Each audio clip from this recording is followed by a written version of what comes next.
안녕하세요. 오만사입니다. 저는 40대 중반의 여자입니다. 오래전에 전 남편과 헤어져서 지금은 재혼해서 잘 살고 있습니다. 뜻밖의 밖에서 전 남편의 누나를 만나서 그때 그 일들이 생각이 났습니다.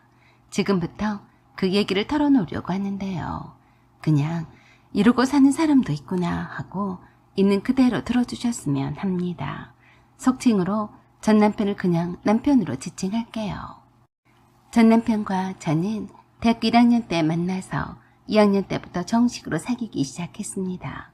3학년 때부터는 우리 과의 애들도 다 알 만큼 캠퍼스 커플로 자리매김을 했어요. 양가 부모님 몰래 방학 때 남편과 함께 해외 배낭여행도 다녔고 국내 곳곳에 여행을 다니곤 했습니다.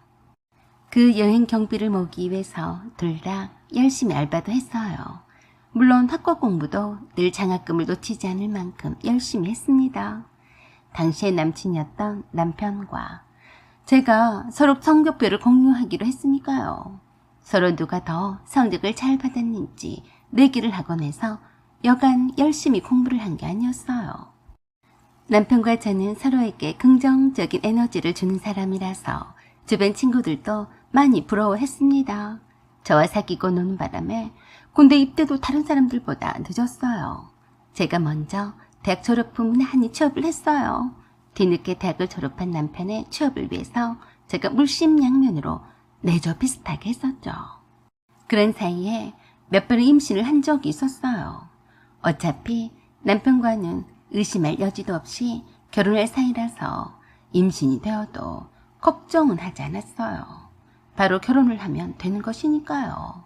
그런데 처음 겪는 일이었고 제가 미숙했던 것인지는 몰라도 자꾸 유산을 했습니다.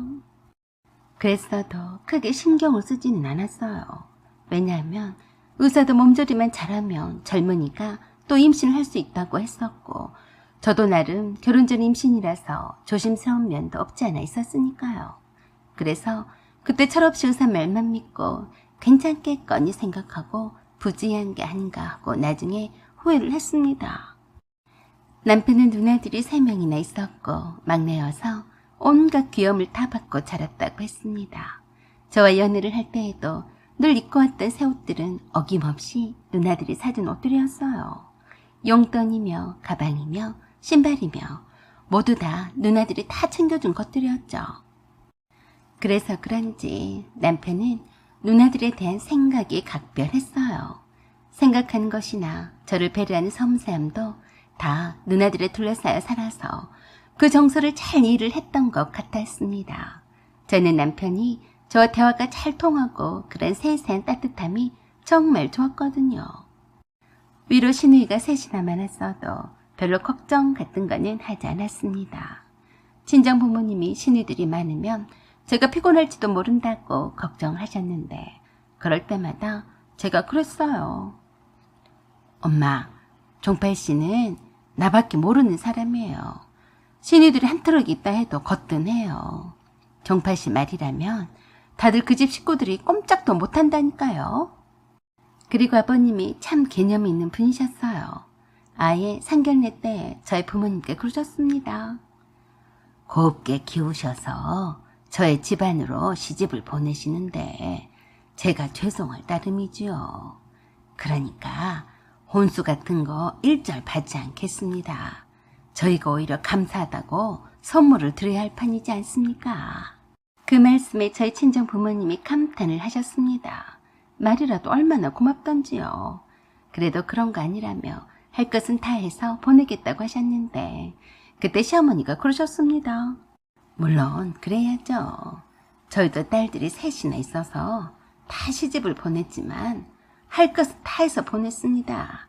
저희 집 양반이 뭘 몰라서 그러시는 거예요. 이게 다 결혼식의 과정인데 따라야지 어쩝니까? 시어머니 그 말에 아버님이 그 자리에서 시어머니께 화를 내셨어요. 어허, 그 참. 여기가 어떤 자리라고 감히 함부로 말을 해. 조용히 가만히 있어. 그러자 시어머니도 가만히 있지 않고 또 그러셨습니다. 당신이나 가만히 있어요.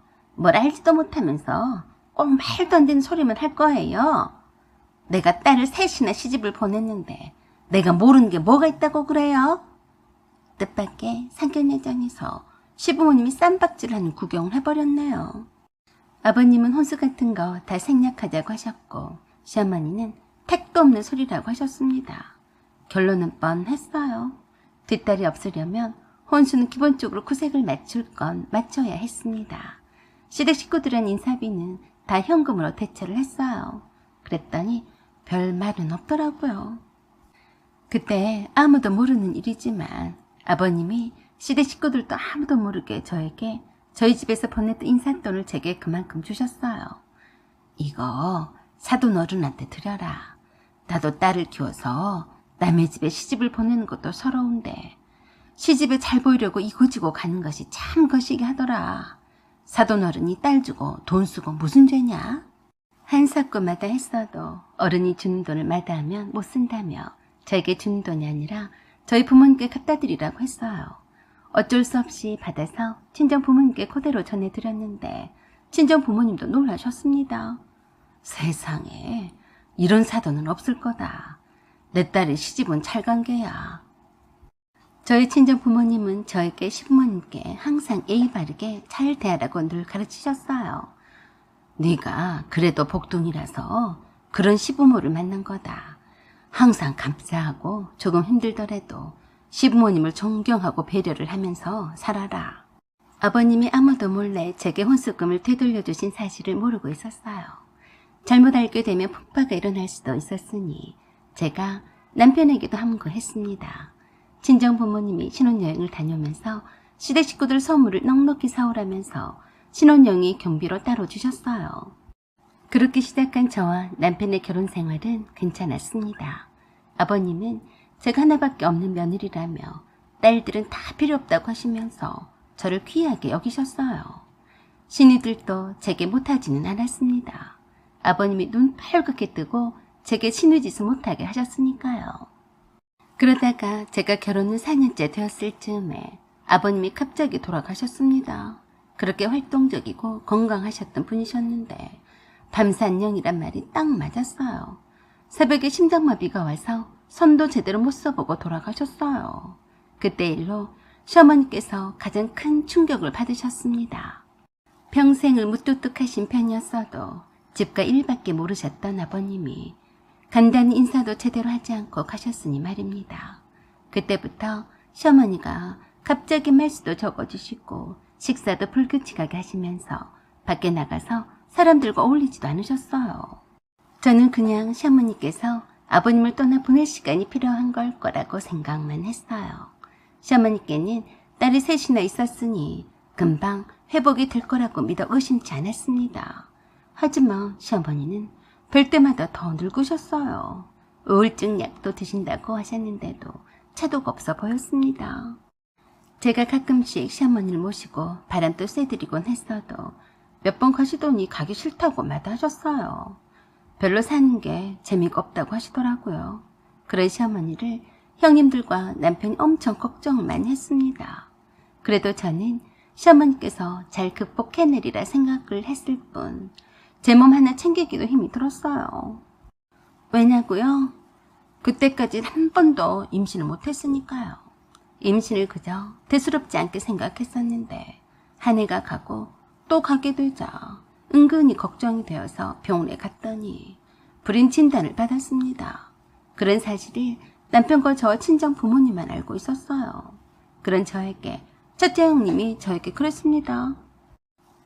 올케, 엄마가 저러실 때 올케가 이쁜 아기라도 낳아서 보여드리면 얼마나 좋아하시겠어. 우리 애들도 엄마가 얼마나 이뻐하셨는데 종팔 2세라고 하면 더 이뻐 죽고 못 사실걸? 힘 좀 써봐. 지금 결혼한 지 햇수로 8년이나 지났는데 왜 아직도 소식이 없어? 설마 불임은 아니겠지? 네? 네, 생기겠죠. 라고 하며 불임이란 사실을 밝히지는 않았어요. 저도 그때는 불임이란 진단을 그대로 받아들일 수 없었기 때문이었죠.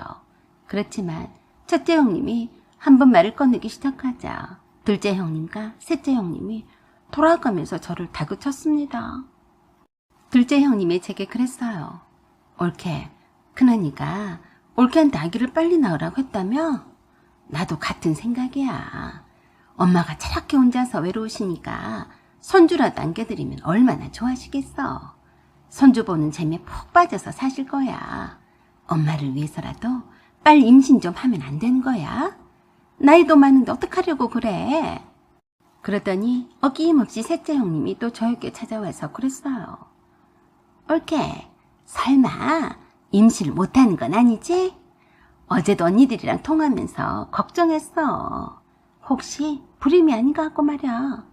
요새는 남자들 불임도 있다던데 혹시 우리 종파리한테 문제가 있는 거 아니야? 왜 아직 소식이 없어? 시어머니의 우울증이 나아지지 않게 되자 걱정이 많았던 형님들이 해법은 손자를 안겨드린 것뿐이라며 저에게 모두들 떼거지로 달려들었습니다. 솔직히 당시 저는 임신이 잘 되지 않자 조금씩 불안해하던 때였어요. 형님들의 그 다그침과 관심이 저를 더욱더 불안하게 했고 그대로 스트레스였어요. 이런 고민을 알았던 제 친구들이 그러더라고요. 나는 잘 못 느낄 수도 있지만 네가 꼼꼼한 성격 탓에 회사에서 일하는 업무 스트레스로 인한 것일 수도 있으니까 회사를 그만두고 마음 편히 지내보는 게 어때? 의외로 그렇게 해서 임신한 경우가 많다잖아. 친구의 말이 일리가 있다고 생각을 했고 의사도 좋은 생각일 수 있다고 했어요. 그래서 과감히 퇴사를 한 후에 주부로서의 소소한 일상으로 휴식을 취하려고 했습니다. 그리고 기회는 때다 싶어서 친정엄마와 단둘이서 유럽 여행을 다녀왔어요. 제가 결혼한 이후로 단 한 번도 엄마와 함께 여행을 다녀본 적이 없었어요. 아빠가 무릎이 별로 좋지 않아서 그렇게 좋아하시던 등산도 끊은 지 오래되어서 엄마도 웬만한 곳에 콧바람 쏘이기도 쉽지 않았던 터라 모녀간의 여행은 참 행복했다고 하셨습니다. 저도 만사제치고 저와 엄마만을 위한 유럽 여행이 참 힐링이 되더라고요. 언제 또 이런 여행을 해보겠어요. 처음이자 마지막일지도 모르는 엄마와의 단둘이 하는 유럽 여행을 뒤로하고 귀국을 하자마자 곧바로 형님들이 떼거지로 또 몰려왔습니다. 형님들에게는 일부러 유럽 여행을 떠버리지 않고 떠났었어요. 그걸 두고 매우 불쾌하면서 들이닥쳤습니다. 형님, 어쩐 일이세요? 어쩐 일? 어제 유럽 여행을 마치고 왔다면서? 네, 퇴사 기념으로 다녀왔어요. 그랬더니 표정들이 매우 좋지 않았습니다. 그러더니 첫째 형님이 한마디 하시더라고요. 참, 올케는 대단해. 엄마도 저러고 계시는데 이 판국에 해외여행이나 하고 말이야.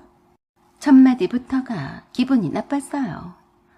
어머니가 어때서 그러시는데요? 기분 좋게 해외여행 잘 다녀왔으면 된 거지. 무슨 일이 생겼어요? 왜 그러세요? 그랬더니 이번에는 둘째 형님이 그러더라고요. 정신 좀 차려. 아무리 속이 없기로서니 우리 엄마는 저렇게 방구석에 처박혀서 바깥 세상 구경도 못하고 사는데 올케가 그래야 쓰겠나? 라고 했는데 참 이해가 되지 않았어요. 왜들 그러세요? 그러자 이번에는 막내 형님이 그러더라고요. 올케도 이젠 나이값 좀 해. 왜 그렇게 철이 없는 거야?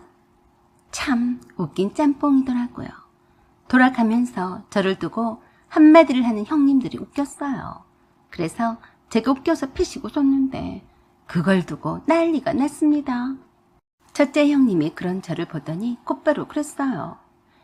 우리 아버지랑 엄마가 올케한테 한없이 잘해주니까 이제 눈에 뵈는 게 없어?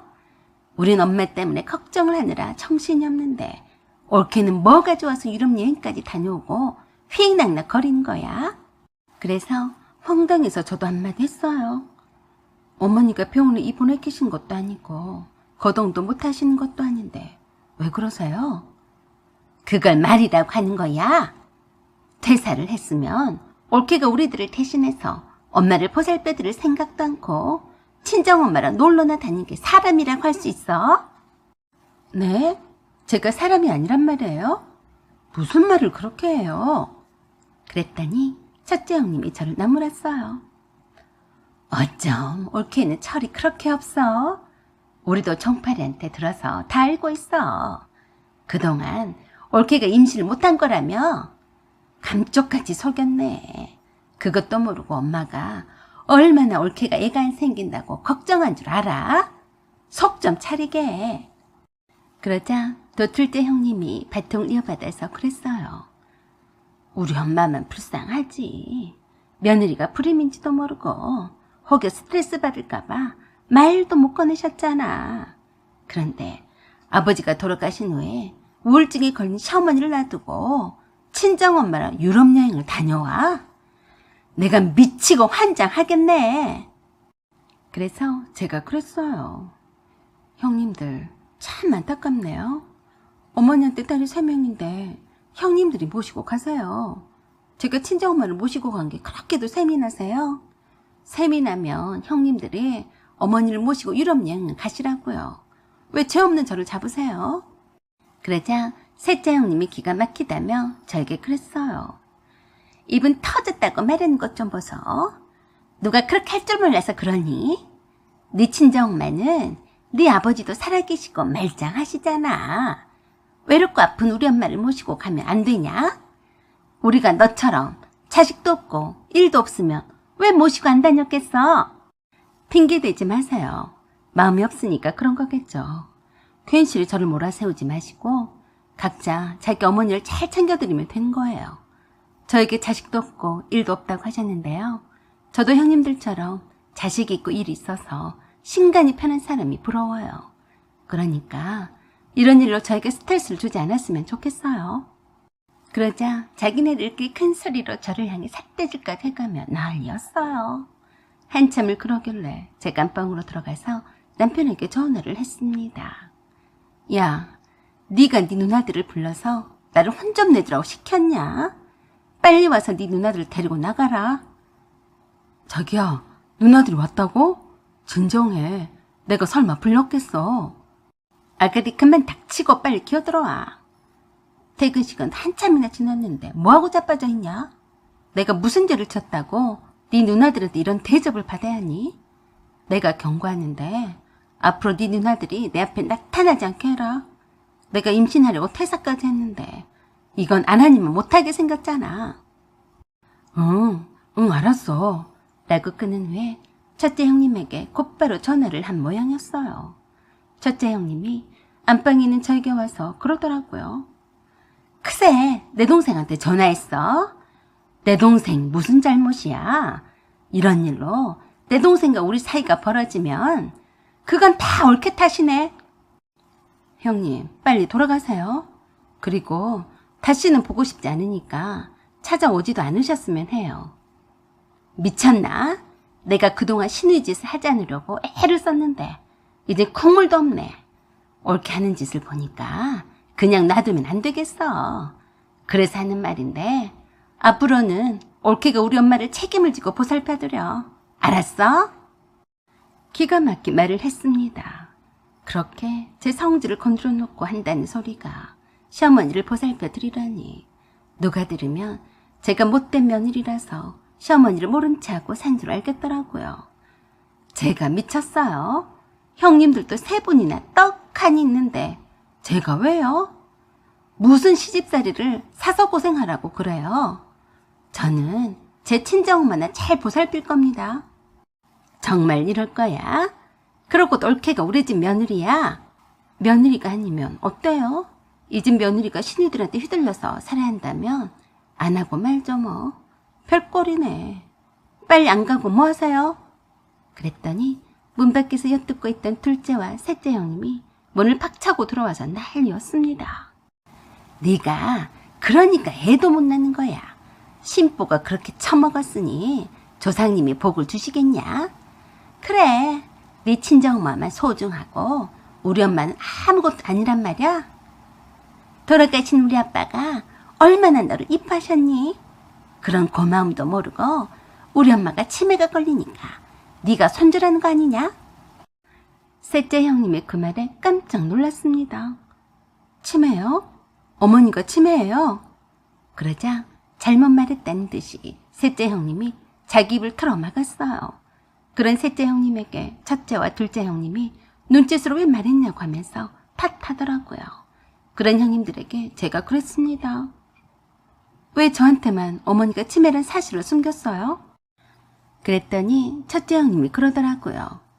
누가 치매래? 우리 엄마는 치매가 아니야. 잘못 말한 거야. 오늘은 이만 가지만 종팔이랑 의논해서 우리 엄마를 어떻게 잘 모실지 의논해봐. 알았어? 라고 하며 둘째와 셋째 형님을 데리고 나갔습니다. 어이가 없었어요. 딱 보니까 딱 알겠더라고요. 김병희 효자가 없다더니 아무리 딸들이어도 자기 엄마가 치매라는데 골치가 아팠던 거예요. 그러니까 저에게 떠맡기라는 속셈이었을 테죠. 제가 미쳤나요? 자식들도 꺼려하는 치매 간병을 며느리가 잘 하겠어요. 참 꿈도 야무지다고 생각했습니다. 그렇게 안 봤었는데 미친 것들이었어요. 남편이 집에 돌아오자마자 캐물었어요. 너 왜 어머니가 치매란 사실을 내게 숨겼어? 바른 대로 말해. 좋은 일도 아닌데 뭐하러 말해. 동네 소문낼 일 있냐? 아직 경도 치매라서 잘 구별도 안 됐는데 괜히 너한테까지 말해서 긁어부스럼을 만들 일은 아니잖아. 긁어부스럼? 웃기고 있네. 내가 모를 줄 알아? 너도 네 누나들하고 똑같지? 나를 어떻게든지 구슬려서 어머니를 내게 떠맡기려고 그런 거잖아. 그러자 팔짝 뛰면서 아니라고 그랬어요. 그러니까 더 의심스러웠어요. 내가 임신이 안 되어서 힘든 거는 알고 있지? 응, 알지. 그런데도 네 누나들 속셈에 넘어갔어? 속셈은 무슨 속셈? 그런 거 아니야. 네가 오해한 거야. 그럼 왜 저렇게 나한테 떼거지로 몰려와서 쥐어잡냐? 내가 엄마랑 유럽여행을 간 게 문제냐? 아니면 어머니를 모시고 가지 않은 게 문제냐? 너는 치매 시어머니를 모시고 유럽여행을 간 게 맞다고 생각하냐? 아니지. 어떻게 그러냐. 그냥 누나가 엄마를 보면 답답해서 너한테 괜히 하나만한 성질을 부린 거야. 미안해. 웃기지 마. 셋째 형님이 네가 어머니가 치매란 사실을 내게 숨기지 않고 말한 줄 알고 내뱉은 걸 보면 나도 모르게 너랑 형님들이랑 뭔가 짝짝꿍을 한 게 맞아. 내가 이렇게 뒤통수를 치는 남편을 믿고 살 수 있겠냐? 그때서야 남편은 그게 아니라고 하면서도 속마음을 말했어요. 누나들 말은 틀린 말은 하나도 없더라. 내가 아들인데 내가 모셔야지. 누가 모시냐? 엄마가 치매가 계속해서 진행이 되면 혼자 두시면 위험하대. 그래서 옆에 누군가는 보살펴드려야 하는데 우리는 애도 없고 자기는 또 일도 없으니까. 그래서 내가 임신을 하기 위해서 심신안정을 위한 차원에서 회사를 그만두겠다고 하니까 좋다고 했구나. 날 어머니 치매 간병을 돌보게 하려고 말이야. 그랬어? 아, 아니야. 우리도 하루라도 빨리 아기를 가져야지. 자기 소원이잖아. 자기가 얼마나 부림으로 힘들었는지 아는데 어떻게 그래. 그래서 제가 남편에게 확실하게 말했습니다. 불임의 최고의 적은 스트레스야. 너도 알지? 내가 왜 퇴사까지 결행을 했는지. 그럼 알고 말고. 그런데 형님들이 맨날 저렇게 떼거지로 몰려와서 어머니를 모시라고 할 텐데 그 스트레스를 내가 어떻게 감당하니? 내가 누나들하고 말 잘해볼게. 그래서 제가 차분하게 말했어요. 그러지 말고 네가 어머니 곁에서 모시고 살아. 나는 여기서 그냥 살 테니까. 네가 낮에는 요양보호사를 어머니 곁에 두고 저녁에는 네가 간병을 해. 알았지? 뭐? 내가 어떻게 해? 내가 일하면서 엄마를 어떻게 모신다고 그래? 네 엄마니까. 아니면 형님들하고 돌아가면서 모시면 되는 거 아니야? 네 엄마니까. 완전히 황당해 하더라고요. 세상에 믿을 놈 하나도 없다는 말이 맞긴 맞았어요. 남편이 저에게 형님들과 짜고 시어머니를 떠넘기려고 할 줄 어찌 알았겠냐고요. 이러니 착하면 개고생하고 망한다는 말이 맞는 말이었습니다. 어떤 며느리가 친자식도 꺼려하는 치매 간병을 좋아하라 하겠어요. 갑자기 이런 남편의 아기를 낳겠다며 아둥바둥했던 제 자신이 우습게 보였습니다. 생각을 바꾸기로 했어요. 이렇게 믿음직스럽지 못한 남편을 어찌 믿고 이 나이에 자식을 낳고 키우겠냐고요. 저는 더 이상 두말하지 않기로 하고 두바이에서 승무원으로 일하고 있는 사촌 여동생을 만나러 곧바로 떠났어요. 그냥 어디든지 남편 곁을 떠나고 싶더라고요. 원래는 한 달 정도로 머리내 씻길까 하고 있다가 올 생각이었는데 생각보다 길어졌어요. 운이 좋게도 두바이의 럭셔리 호텔에서 한국인 매니저로 일하게 되었습니다. 비즈니스 차원에서 오는 한국인을 상대로 하는 업무를 담당했는데 상당히 만족스러웠어요. 그래서 한국으로 돌아갈 생각은 전혀 하지 않았습니다.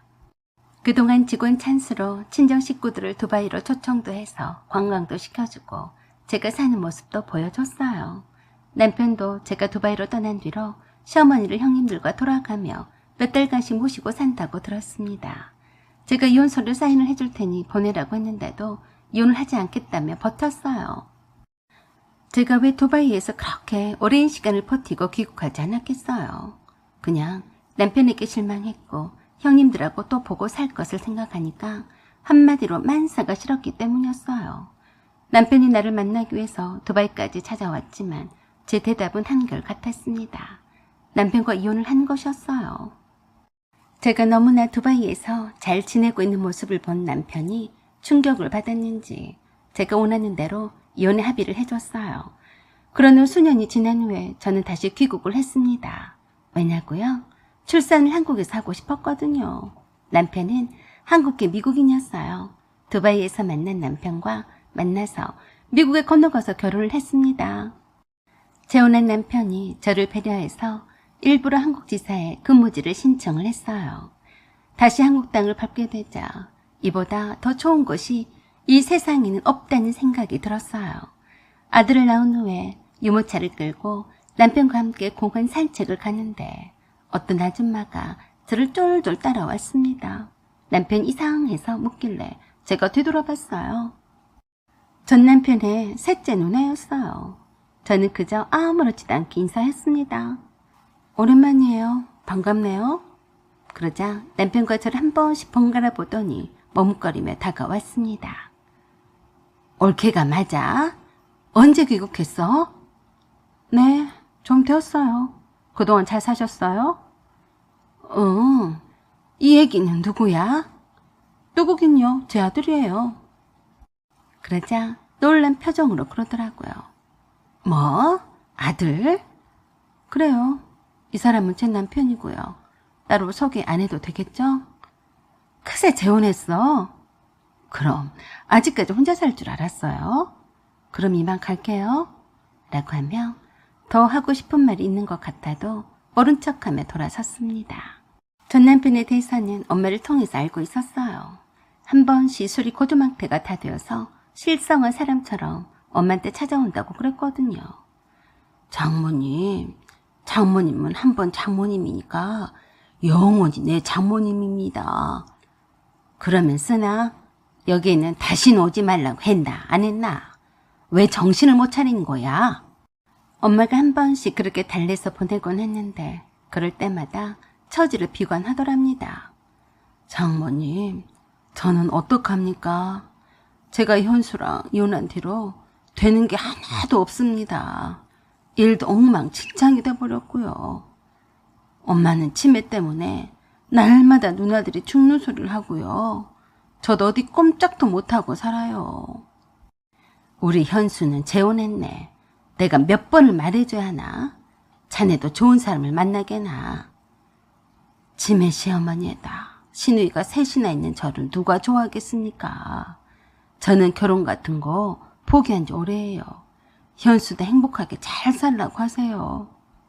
그래서 친정엄마가 단호하게 그러셨대요. 현수가 행복하게 잘 살기를 바란다면 다시는 여기 오지 말게. 알았나? 현수도 엄마가 되었어. 다음에 또 찾아오면 경찰을 부를 테니 내 말 잘 새겨듣게. 그 후로는 전 남편이 더 이상 찾아오지 않았다고 했습니다. 이상 제가 전 남편과 이혼한 사연이었습니다. 구독과 좋아요 부탁드려요. 감사합니다.